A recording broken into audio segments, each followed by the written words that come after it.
What was that sound?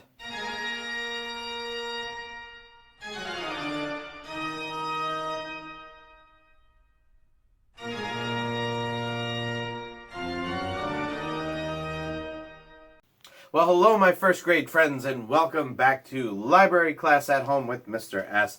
We have been reading my Big Fat Zombie Goldfish, and in the exciting chapter number 3, the two boys rescued the goldfish out of the sink and out of the toilet and brought it back to life with a battery. So here we go. Chapter 4 is called Frankenfish. Did you see that? I turned to Pradeep. What? Pradeep was drying his hands on the bathroom towel. The way Frankie looked at me. He winked. I stared down at the goldfish, but now he was looking around in the normal way that goldfish do.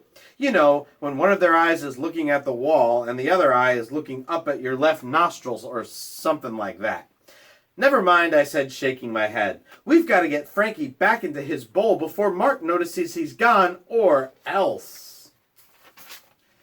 You're dead meat, Pradeep finished my words. We ran back into Mark's room to grab the bowl of gloopy green water. You can't put him back in that bowl. That grungy stuff will kill him, Pradeep said. Well, we can't put him in clean water. Mark will notice and kill me, I said, and then he'll kill Frankie. We ran back to the bathroom, sat on the radiator, and stared at Frankie swimming around in the sink. Then I had an idea. Hey, what if we make it green with safe stuff? Remember that green food coloring stuff that your mom used last St. Patrick's Day? I mean, if it's okay for people to eat, it's got to be okay for a fish to swim in, right? Pradeep thought about it for a second. It'll have to be. Pradeep's mom isn't Irish. She just gets really into holidays. You can pretty much name a holiday, and Pradeep's mom had had a party for it.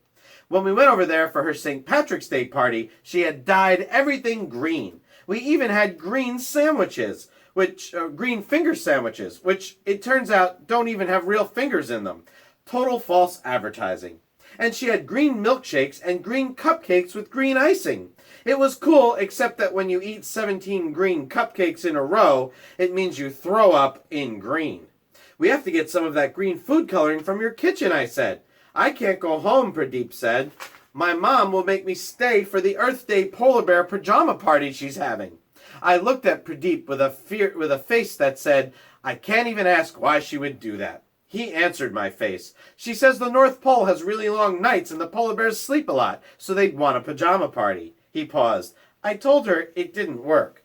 Never mind. Okay, I'll go get the food coloring, I said. As I started for the stairs, I could hear the thump, thump, thump of Mark's music coming through his headphones. He must be on the couch just by the steps. There was no way I could sneak past. Okay, I'm taking escape route 5.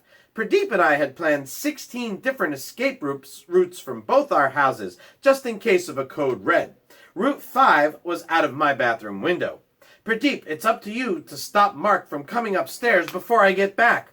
You can count on me, Pradeep said. I'll think of something to keep him occupied. He gave me a thumbs up, then took a deep breath and headed downstairs to the TV room where Mark was slumped over the couch. Can I say that's a really cool white scientist coat you're wearing, Pradeep said.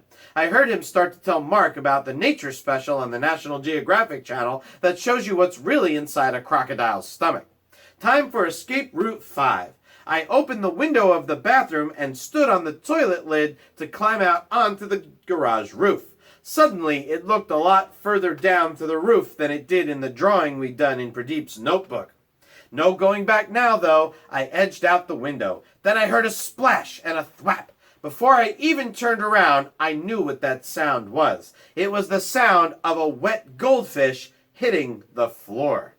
And that, boys and girls, is the end of Chapter 4. So in Chapter 4, they need to get their hands on some green food coloring. So Tom starts to go out through the window, and Pradeep goes downstairs to distract Mark, his older brother, and then he heard the sound of the goldfish jumping out of the bowl and hitting the floor.